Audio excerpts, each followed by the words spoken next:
मदरसा इस्लामिया पाली, मदरसा इस्लामिया पाली जो कि दरभंगा में है।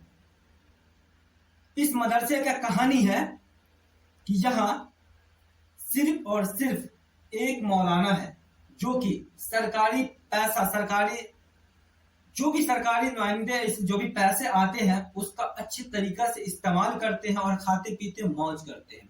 वैसे ही मेरे पास इस मदरसा का फहरिस्त है, लंबा है, देखिए यहाँ लंबा, कोई गिनती करते जाओ, गिनती करते जाओ, परेशान हो जाओगे आप, गिनते गिनते परेशान हो जाओगे, गिनते गिनते परेशान हो जाओगे। देखो कितना है। लो, दारुल उलूम देवबंद यूपी, इसका रजिस्ट्रेशन नंबर भी है। अब आते हैं मदरसा हमीदिया किला घाट दरभंगा, ना इसका रजिस्ट्रेशन नंबर है, ना इसमें कोई अकाउंट नंबर है, सिर्फ और सिर्फ इसका नंबर दिया हुआ, नाम दिया हुआ मदरसा का, ना कोई मोबाइल नंबर है, कुछ भी नहीं है इसमें। ये कौन सा अकाउंट है? कौन सा? मदरसा Islamia has been mentioned on the top of the banner. Still, there is the account and the madrasa is getting the donation by the public. आपके फोटोग्राफर कहाँ In which गए? account the money is there? बोलिए तो हम WhatsApp पर भेजते हैं। I can understand. Yeah, please indicate on the high level of the society level. इसको वेरीफाई करवाइए आप।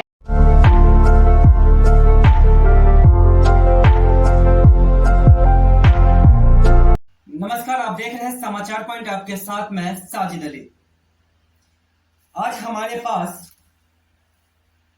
मदरसा यूसुफुल कुरान, मदरसा का रिसीविंग है, मदरसा का रिसिप्ट है। मदरसा फैजुल कुरान, मदरसा इस्लामे नामनगर नबटोलिया, मदरसा टुल अलीम उल सल्फिया, मदरसा दारुल कुरान इस्लातुल इस्लाम, दारुल उलूम देवबंद यूपी। इसका रजिस्ट्रेशन नंबर भी है। इसमें रजिस्ट्रेशन नंबर नहीं है जो कि मदरसा दारुल कुरान इस्लामतुल इस्लाम, इसमें नहीं है। बाकी मदरसा फैजुल कुरान, इसमें भी रजिस्ट्रेशन नंबर नहीं है और न ही अकाउंट नंबर है, ठीक है। लेकिन दारुल उलूम देवबंद यूपी, इसमें आपको रजिस्ट्रेशन नंबर भी है 62/06 से 07, ये इसका रजिस्ट्रेशन नंबर है। रजिस्ट्रेशन नंबर ज्यादा कोई नहीं देते हैं। बाकी इसमें मुझे लगता है दारुल उलूम देवबंद में अकाउंट नंबर भी नहीं है। बहरहाल, अब आते हैं मदरसा हमीदिया किला घाट दरभंगा। इसमें ना इसका रजिस्ट्रेशन नंबर है, ना इसमें कोई अकाउंट नंबर है, सिर्फ और सिर्फ इसका नंबर दिया हुआ, नाम दिया हुआ मदरसा का, ना कोई मोबाइल नंबर है, कुछ भी नहीं है इसमें, ठीक है, कुछ भी नहीं है। ये रहा मदरसा का फहरिस्त। और मदरसा ये कहाँ का है? मदरसा में जब आप रमजान में चंदा देते हैं, चंदा देने के बाद आप पूछते भी नहीं है कि ये मदरसा कौन से मदरसा का है, कहा ये पैसा किसके हाथ में जाता है, ये कहाँ का मदरसा है, आप कभी नहीं पूछते हो, बिना झिझक के आप पैसा दे देते हो। लेकिन एक बात याद रखना, ये पैसा देने से पहले आपने कभी सोचा है ये पैसा जा कहाँ रहा है, किसके खाते में जा रहा है, किसके हक में जा रहा है, बच्चे कितने पढ़ाई कर रहे हैं वहां, आपके पूछने का अधिकार है साहब। आप पूछिए ना, जो चंदा लेने आता है उससे पूछिए कि ये पैसा किसके हाथ में जा रहा है, ये पैसा कहाँ जा रहा है, आपको पूछने का अधिकार आपके पास है। आप कभी पूछे हो कि ये पैसा किसके हाथ में जा रहा है, कहाँ जा रहा है ये पैसा? आप कभी नहीं पूछे हो ये पैसा के बारे में। अगर पूछे भी हो तो वो लगभग लोग पकड़ा जाता है, फर्जी निकलता है। ठीक वैसे ही फर्जीवाड़े का मैंने खुलासा किया है और आप कैमरा पे दिखाते हैं फर्जीवाड़ा का खुलासा। और यहाँ तक कि जिला पदाधिकारी, शिक्षा अधिकारी को मैंने बताया है इस मामले को लेकर, और संज्ञान में उसके अधिकारी के संज्ञान में ये मामला है। आपको दिखाते हैं, आगे देखिए। मदरसा इस्लामिया पाली, मदरसा इस्लामिया पाली जो कि दरभंगा में है। इस मदरसे का कहानी है कि यहाँ सिर्फ और सिर्फ एक मौलाना है जो कि सरकारी पैसा, सरकारी जो भी सरकारी नुमाइंदे जो भी पैसे आते हैं उसका अच्छी तरीका से इस्तेमाल करते हैं और खाते पीते मौज करते हैं भैया। हाँ, मैंने बताया पीछे मैंने आपने देखा सारे नंबर, किसी में नंबर नहीं है, किसी में कुछ है, किसी में कुछ है। मदरसा इस्लामिया का देखो, आपके स्क्रीन पे चल रहा है मदरसा इस्लामिया का, देखिए इसमें नंबर भी दिया हुआ है, अकाउंट नंबर भी दिया हुआ है। उसके बाद इस पे जहां तक कि इसका रजिस्ट्रेशन नंबर है, रजिस्ट्रेशन नंबर भी दिया हुआ है। लेकिन इसे लोग पता चलेगा कि ये बिल्कुल हकीकत है और ये फर्जीवाड़ा नहीं है, ये सही मायने में ये सच्चा है। लेकिन जब इसके हकीकत का पता लगाने चला तो पता ये चला कि ये मदरसा का कोई अस्तित्व ही नहीं है। चंद बच्चे पढ़ाई कर रहे हैं वहां, सिर्फ और सिर्फ एक मौलाना है जो उसमें पढ़ाते हैं। और आप ये भी देखिएगा कि पढ़ाते एक बच्चा को है, लेकिन जब उनके मदरसा में पहुंचा गया और पूछा गया कि आप मदरसा का रसीद कटवाते हैं, तो उन्होंने कहा कि मैं कोई चंदा नहीं लेता हूं। जब साहब कोई चंदा नहीं लेते तो ये डिस्प्ले पे जो लगा हुआ है इसको देखिए आप। हालांकि इस मदरसे का हकीकत ये है, इस्लामिया मदरसा इस्लामिया पाली, इसका हकीकत है कि ये मदरसा जिनके जहन में आया था कि मदरसा को बनाया जाए, उनका नाम था मौलाना इसहाक रहमतुल्लाह अलैह। और हाँ, आपको बता दें कि मास्टर शहीद साहब जो थे, इस मदरसा को शुरू से लेकर जब तामीर हुआ था उसको लेकर अब तक उस मदरसे को, अब तक मतलब कि कुछ दिन पहले तक इस मदरसे को वो चला रहे थे और वही वहां के सेक्रेटरी थे। लेकिन उनके मरने के बाद, उनके वफात के बाद इस मदरसे का कोई यानी कि गार्जियन है ही नहीं। तो लोगों ने इस मदरसे को के लिए आवाज उठाया, कमेटी मदरसा का बनाया जाए और बिना लालच के, बिना संकोच के नसर नवाब साहब ने कहा कि इस मदरसा से मुझे कोई लालच नहीं है, कोई मुझे कमाने का जरिया नहीं चाहिए। आप किसी को बना दो कमेटी, मदरसा के कमेटी का सदस्य, लेकिन सदस्य बननी चाहिए। अब भरी मजमा में उन्होंने कहा कि मदरसा का कमेटी बना दीजिए।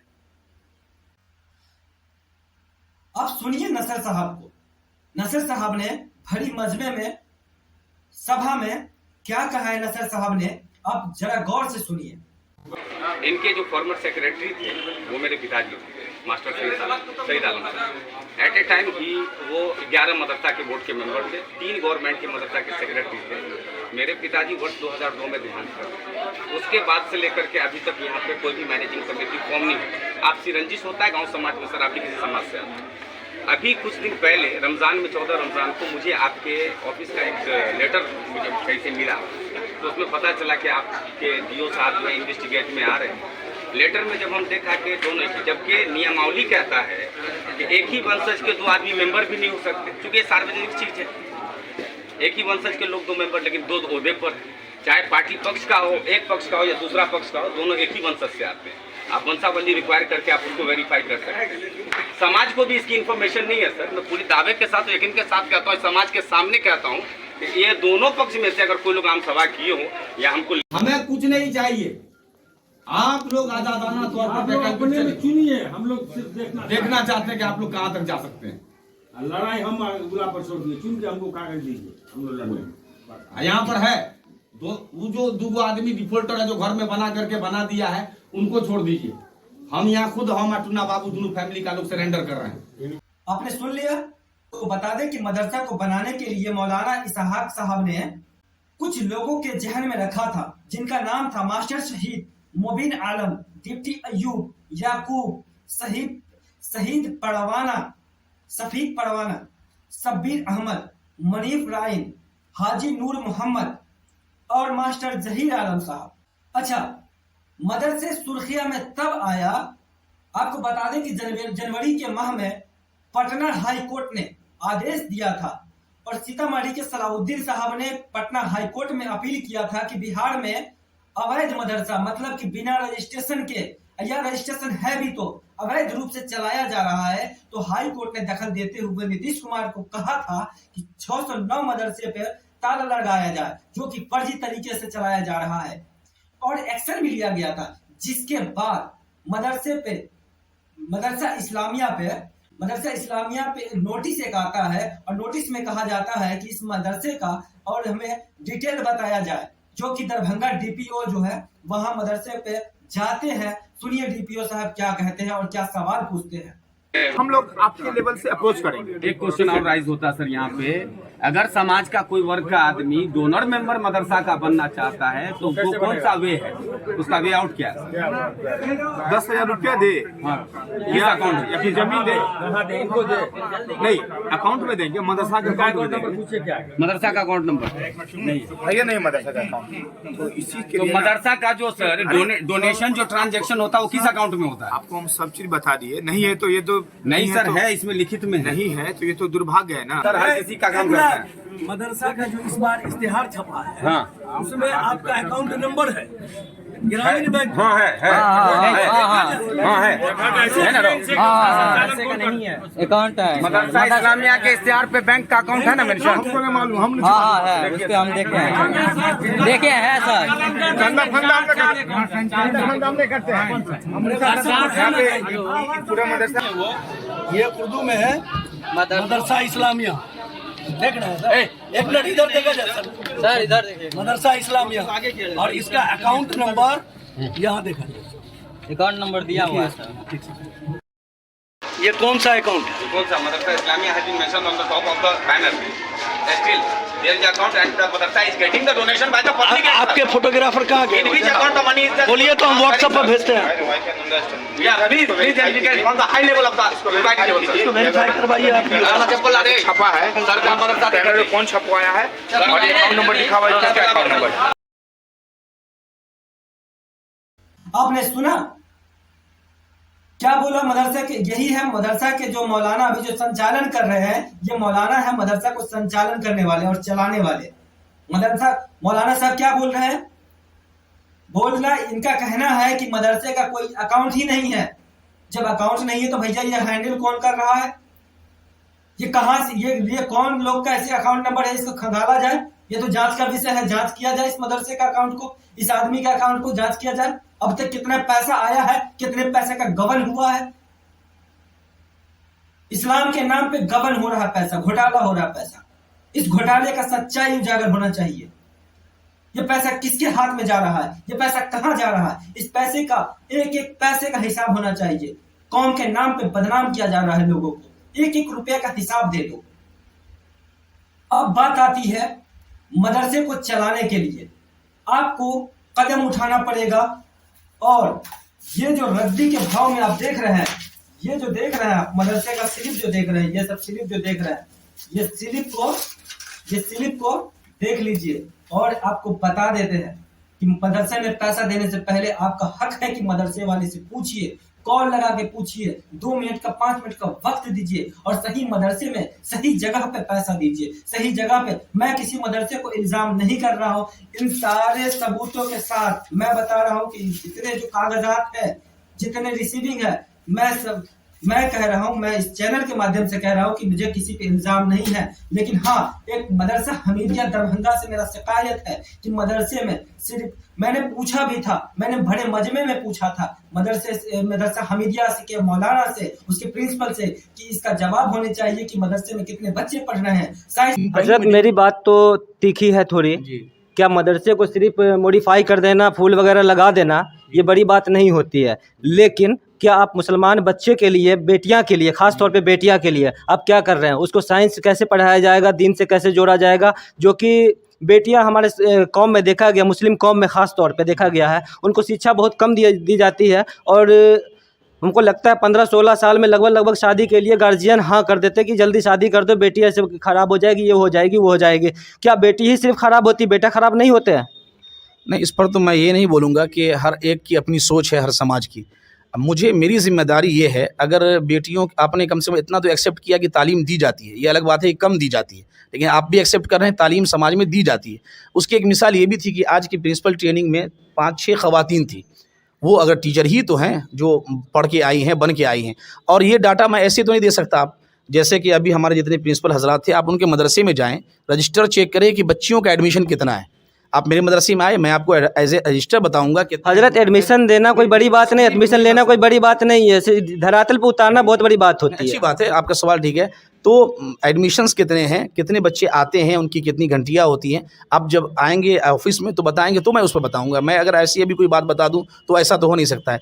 आखिर में आपसे रिक्वेस्ट है कि मदरसे को बचाइए और एमआईएम के विधायक अख्तरुल ईमान को सुनिए कि मदरसे की लड़ाई कैसे लड़ी जाती है और बच्चे कैसे बिलख रहे हैं, कैसे परेशान हैं। एमआईएम के विधायक को सुनिए और समझिए। हमको दीजिए इजाजत, नमस्कार। मदरसे के अजीज़ तलबा, असातिज़ा हज़रात और गार्जियन हज़रात, अस्सलाम वालेकुम व रहमतुल्लाहि व बरकातुहू। शव्वाल का महीना है और इस वक्त नज़ामिया मदारिस में बच्चों के दाखिले का सिलसिला जारी है और सीमांचल से बच्चों की एक बड़ी तादाद है जो यूपी, कर्नाटका, तेलंगाना में एडमिशन के लिए जाते हैं। बीच में कई दुश्वारियां पैदा हो रही है। 10, 12, 15 बच्चों की जमात जाती है और पुलिस वाले कहीं आरपीएफ वाले, कहीं बचपन बचाओ आंदोलन वाले इसको ह्यूमन ट्रैफिकिंग कह करके बच्चों को पकड़ लेते हैं और कहीं कहीं पुलिस के कस्टडी में 2-3 दिन तक रहना पड़ता है। कभी कभी तो 15 दिन के भी मामले आ जाते हैं। आपसे गुजारिश है कि आप बच्चों को घर से जब ले जा रहे हैं तो अपने पंचायत के मुखिया से तस्दीकनामा कर लें। बच्चे का जो आधार कार्ड है, बच्चे के फोटो पर एक आई कार्ड बनवा लें और मुखिया जी से हो, सरपंच साहब से हो या एमएलए से हो, आप एक तस्दीकनामा करवा लें और उसके बाद बच्चों को लेकर भेजें कि हम फलानी जगह के रहने वाले फला जगह के मदरसे में भेज रहे हैं।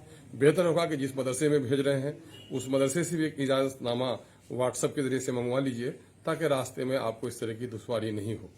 और बच्चों को यह बता दीजिए कि उन किन मदरसों में ले जाया जा रहा है। बच्चों की भी अच्छी काउंसलिंग कर दीजिए। अभी पिछले दिनों में पटने में 30-32 बच्चों को, 3-4 असातिज़ा को पुलिस वालों ने कई दिन तक रोक लिया और बच्चे भी नहीं बता पा रहे हैं कि वो उनको कहाँ ले जाया जा रहा है। तो इसमें हमें होशियारी करने की जरूरत है। हुकूमत की पॉलिसी इस वक्त बड़े दोगलेपन की है। एक तरफ तो ये कह रहे हैं कि बचपन बचाओ आंदोलन है, दूसरी तरफ है बच्चा मजदूरी का मामला है। अरे बच्चों के तालीम का निजाम अच्छा नहीं है तो बच्चे दूसरी जगह तालीम हासिल करेंगे। बच्चे के गार्जियन गरीब हैं, मफलूकुल हाल है तो उनका बच्चा मजदूरी करेगा। बच्चा शौक से मजदूरी नहीं करता है। उनकी हालत सुधारने का प्रोग्राम होना चाहिए और तालीम के लिए अगर कहीं जा रहे हैं तो उनको बिला वजह परेशान नहीं करना चाहिए। और बिलखुसूस जब बच्चों को टोपी और कुर्ते में देखा जाता है तो कहीं कहीं ये शरारत बढ़ जाती है। हम हुकूमत के अफसरों से भी गुजारिश करते हैं कि माइनॉरिटी के बच्चों के लिए उनके इलाके में अच्छे स्कूल नहीं है, वो गरीब हैं और अगर बाहर जाकर कहीं पढ़ रहे हैं वो तो उनके पढ़ाई के रास्ते में दुश्वारी खड़ी न करें। हाँ, बच्चों की किडनैपिंग हो रही हो, बच्चों को फुसला पढ़ाकर कहीं ले जाया जा रहा हो तो उस मामले में जो आप कर रहे हैं वो सही है, हम उसकी मुखालफत नहीं करते।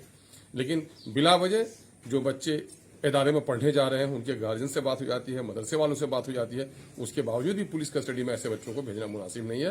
बहरहाल हम गार्जियन से और असातिज़ा से कहेंगे कि इस मामले में जरा होशियारी और मुल्की कानून का एहतराम करते हुए अपने बच्चों को सफर पर ले जाएं।